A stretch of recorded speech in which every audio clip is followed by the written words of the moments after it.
انا للہ و انا الیہ راجعون، اللہم اجرنی فی مصیبتی واخلف لی خیرا منہا۔ اکثر جب یہ لوگ دعا سنتے ہیں تو سمجھتے ہیں کہ شاید کسی کے انتقال پہ ہی یہ دعا پڑھی جاتی ہے۔ نہیں محترم سامعین،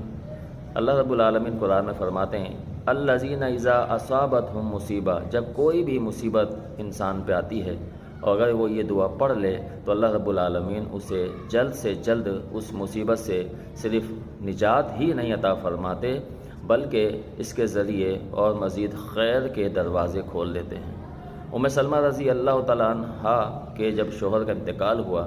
تو وہ نہیں سمجھتی تھیں کہ اب مجھے ابو سلمہ جیسا کوئی شوہر مل سکے گا۔ جب پیارے پیغمبر علیہ السلام نے یہ دعا سکھائی اور انہوں نے یہ پڑھی تو اللہ رب العالمین نے ان کے نصیب میں آپ علیہ السلام